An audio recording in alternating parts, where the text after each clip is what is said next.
October 1974, in the quiet town of Ossett, England, something unspeakable was brewing behind closed doors. A family once ordinary and unremarkable would soon become the centre of a horror that would shock an entire nation. Michael Taylor, a man guided by faith and fear, became the unwilling host to a darkness that no one could ever have predicted. And what began as whispered prayers and desperate pleas to drive out evil spiralled into a nightmare of possession, obsession and death. This is the chilling but true story of an exorcism gone horribly wrong, and decades later it would still haunt and frighten the residents to this very day.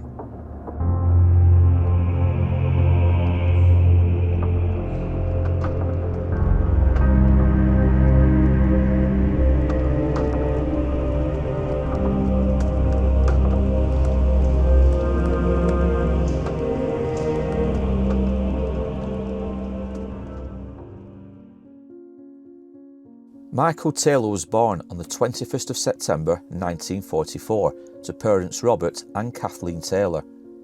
By the mid-1970s and at the age of 31, he was living with his wife, 29-year-old Christine, and their 5 children, all boys aged between 6 and 12, in Ossett, West Yorkshire.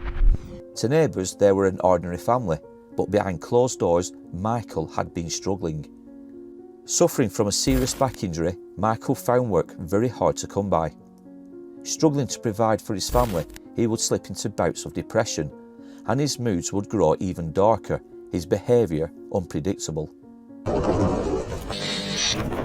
In search of comfort, and sometime in September 1974, Michael and Christine joined an organisation called the Christian Fellowship Group, which held Bible reading and hymn singing gatherings in private homes. The first meeting Michael attended was held in his own home, and this turned out to be somewhat unexceptional, except for the taking of Holy Communion by a 22-year-old unordained girl by the name of Marie Robinson. Over the coming days, Michael, it would appear, had become somewhat infatuated with Marie, and during one meeting that had taken place at the Taylor's house, Marie and Michael were alone in a room. Michael kissed her, but Marie pushed him away, telling him it was wrong. Marie would remind Michael that he was married to Christine. He had 5 children with this lady, with this woman who he loved dearly. Michael agreed, and when Michael's wife Christine came into the same room, Marie said, "We have won a great victory for the Lord. A miracle has happened. We have both overcome our passions."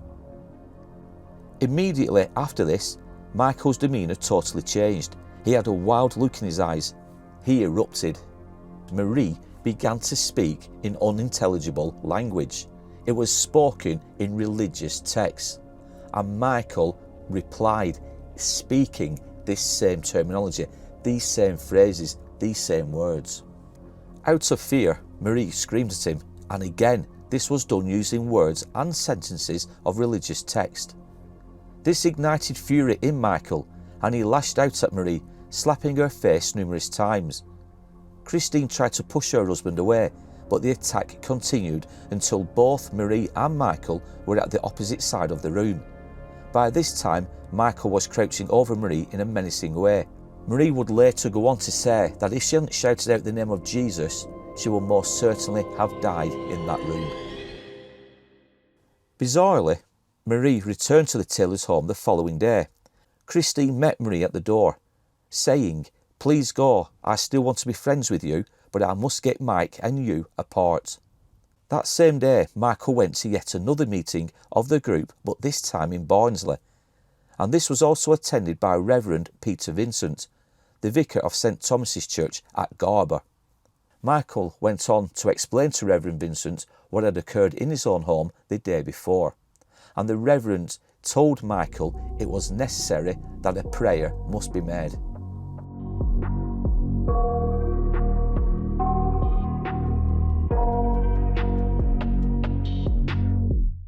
I got nightmares in my head, I fear that the thoughts build up until I can't hear, that my mind fills up into a creature, and it haunts me somewhere much deeper. Anxiety, filling up every space, no privacy. And silently, it could build and build until you finally see, whoa, it's taking over, damn no closure, moving closer. No exposure, I just wanna be a loner. Some can't stay sober, looking over. Less than 24 hours later, Michael told his wife to get rid of all the crosses in his house and also her religious books. This seemingly came out of nowhere and was a total surprise to Christine. Michael's alarming change in character had begun to worry not just his wife, but also those who knew him and who had attended the fellowship group. People were so worried that Reverend Peter Vincent and his wife both decided Michael was possessed by a demon and which would have to be exorcised. Help would be needed, and that came quickly enough. Reverend Raymond Smith, a Barnsley Methodist minister, and his wife Margaret, who described themselves as practitioners in exorcism, were the first to offer their services. In addition, a Methodist lay preacher, Mr. Donald James, also came to help. Now, it was in the vicarage in Garber that this group came together, and after speaking with Michael, they all decided that an exorcism was needed. It was also at the vicarage where this group had made the opinion that Marie Robinson was in part responsible for the sudden change in Michael, going on to say that she was connected in some way with a Satanist group and who had enslaved him and invoked the power of the moon to compel him to murder. However, there was one voice of reason, that of Reverend Smith. Surprisingly enough, and considering he was a self-proclaimed exorcist, he felt that Michael really needed to be in a psychiatric unit. But despite Reverend Smith's calm voice of reasoning, his words were drowned out by the group. His plea was simply ignored.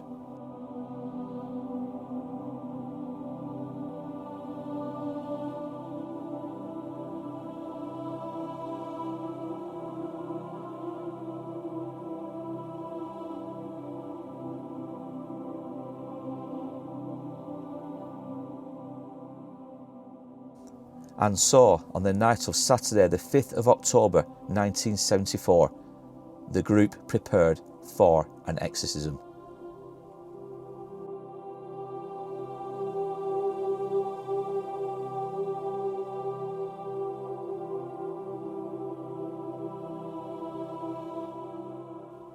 At St Thomas's Church in Garber, Michael Taylor was brought before the clergy for an all-night ritual of deliverance. The two ministers, Reverend Vincent and Reverend Smith, led the session, and it was at midnight they took Michael into the vestry of the church, laid him down on hassocks on the floor, and at times they had to struggle just to hold him down. Now, for nearly 8 hours, this group would take it in turns to try to exorcise particular demons from the body of Michael. By dawn, the group claimed to have cast out at least 40 spirits, demons of incest, blasphemy, lewdness, heresy, and many others. But 3, they believed, remained: the demons of murder, violence, and insanity.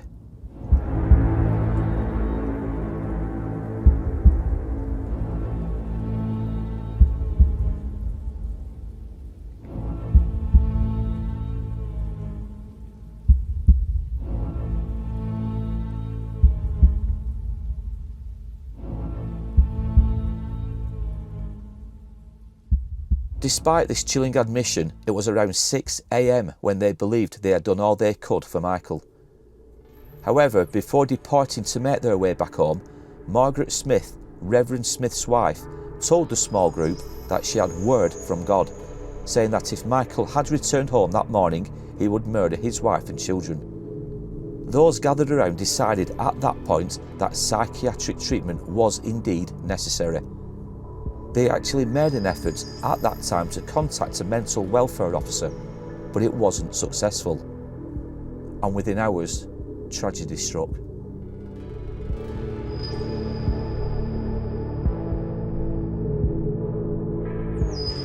It was within their modest family house in Ossett, Michael's condition exploded into unimaginable violence. Fortunately, their 5 children were staying over at their grandmother's house. At 10 o'clock that morning, Michael turned on Christine. With his bare hands he attacked her, gouging out her eyes tore away at her tongue and disfigured her face beyond recognition. Christine would die not just from the injuries alone, but from inhalation of blood. The brutality was almost indescribable, and when it was over, he strangled the family's poodle with his bare hands. Shortly after, Michael was seen naked and wandering around the streets close to his home, his body, arms and hands covered in blood. The police found him kneeling, head down onto the ground, and he was wearing his wife's golden rings. He told the officers, "I have killed my wife, I know I have. It came through religion. They primed me for this last night." Inside the family home, Christine's body lay in pieces, an unspeakable horror. Michael was taken to the police station in Ossett. There he spoke with Detective Inspector Brian Smith, telling him, "The evil in her has been destroyed. My wife, my love. Oh, how I love that woman." And when asked if he had killed her, he said, "No, not her. I loved her. I destroyed the evil in her. In her. It had to be done." The detective then asked if his wife was evil. Michael reacted strongly to this, saying, No, not Chrissy." News of the murder spread quickly, not just because of its savagery, but because of what had preceded it, an official church-sanctioned exorcism. Or was it? The question was immediate. Had Michael Taylor been mentally ill, or had the exorcism itself unleashed something far worse? Michael Taylor stood trial at Leeds Crown Court in March 1975, pleading not guilty to the murder of his wife, and the case itself drew national attention. In court, psychiatrists testified that Michael had suffered from a severe psychotic episode, worsened by his depression and the trauma of the exorcism. The defence went on to argue that the actions of the clergymen had pushed him over the edge. Michael himself spoke of the evening of the exorcism, telling the jury, "It was a long night. They danced round me and burnt my cross because that was tainted with the evil. But they were too late. I was compelled by the force within me to destroy everything within the house." Psychologist Dr. Hugo Milne was asked if what Michael had gone through in the church was related to the killing of his wife Christine. He said it was entirely related. And when Defence QC Mr. Harry Ognall said, "In other words, it caused it," Milne replied back with, "It caused it." The judge told the jury while this was a frightening episode, he had no powers to order any investigation into what happened in this case. Basically, the judge had no power to go to the church and ask or demand them to investigate further. When the jury at Leeds Crown Court returned their verdict on Tuesday the 25th of March, the nation was stunned. Michael Taylor had been found not guilty of murdering his wife Christine by reason of insanity. Instead of a prison sentence, he was committed indefinitely to Broadmoor, the high-security psychiatric hospital. But the story didn't end there. In fact, the verdict sparked a chain reaction in the courts, in the church, and in the public imagination. Now, legally, the judgment was clear. Taylor was severely mentally ill. Doctors described him as completely detached from reality, unfit to serve prison time. One consultant psychiatrist, Dr. Hugo Milne, even told the court that Taylor had been in the grip of an acute schizophrenic episode. The coroner, Philip Gill, went further. He suggested that Taylor had no criminal or evil intent, that in his delusion he believed he was actually helping his wife by driving out the devil. But in the quiet town of Ossett, where Christine had been brutally killed, there was no such comfort. The community was horrified, not only by the savagery of her death, but also by the circumstances that had led to it. The Christian Fellowship group where Michael and Christine had first sought comfort came under intense scrutiny. Many locals openly blamed the Fellowship and its deliverance sessions for pushing an already unstable man over the edge. The controversy reached the highest levels of the Church of England. The Archbishop of Canterbury at the time, Mr. Donald Coggan, publicly condemned the reckless approach of the fellowship. He warned that exorcisms should only ever be carried out under strict authority, never by enthusiastic lay people and with little training. The press, meanwhile, could hardly resist the sensational storyline. Only a year earlier, The Exorcist had premiered in British cinemas. Now here was a real-life exorcism, a horror, but this time that had taken place in the Yorkshire suburbs. Following his trial, Michael stayed in Broadmoor Hospital for 2 years. Afterward, he spent an additional 2 years in a secure ward in Bradford before being released. Doctors believed Michael was stable enough to live a relatively normal life. But the shadow of 1974 never left him. Michael Taylor lived quietly, under supervision, but his mental health was still fragile. In 1976, and less than 20 months since his trial, his mother-in-law, Mrs. Evelyn Holland, told news reporters she would welcome home Michael and that she didn't blame him. She went on to say, "I know Christine would want it this way. He would never do such a thing again." Mrs. Holland also spoke of not blaming the clergymen. They did the best. Their intentions were good. Michael's father also went on record saying, "My son is as sane as the next person. To have him home with his 5 children would be marvellous." However, this didn't go down well with the residents of Ossett. "I have never been bothered about people getting away, but this is such a notorious case, I am frightened now," said one resident, Mrs. Helen Jagielowski. Then in July of 2005, his name returned to the headlines once again. At the age of 60, Taylor was arrested in West Yorkshire, this time for the indecent assault of a teenage girl. The incident reignited old fears and reminded the public that the man once dubbed the demon killer had never fully escaped his demons.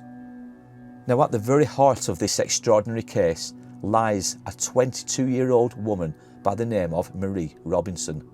She appeared to thrive in the glare of publicity. She gave interview after interview, presenting herself as the innocent figure caught up in the tragedy.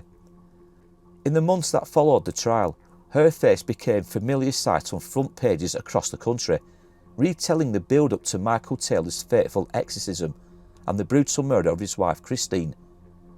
Only 5 days after the verdict, she was splashed across the Sunday Mirror, which devoted an entire page to her account.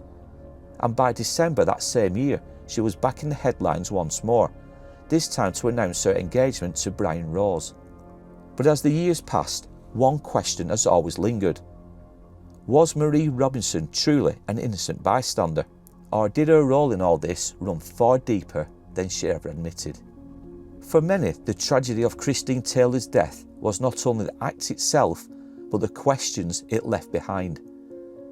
Had a vulnerable man been driven to madness by misguided zeal? Had religion failed to protect the very people it was meant to serve?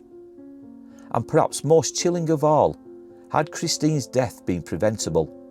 If only someone had recognised the signs of mental illness instead of demons. The fallout of the Michael Taylor case reshaped the way Britain looked at exorcisms, at faith healing, and at the dangerous line between spiritual warfare and psychological collapse.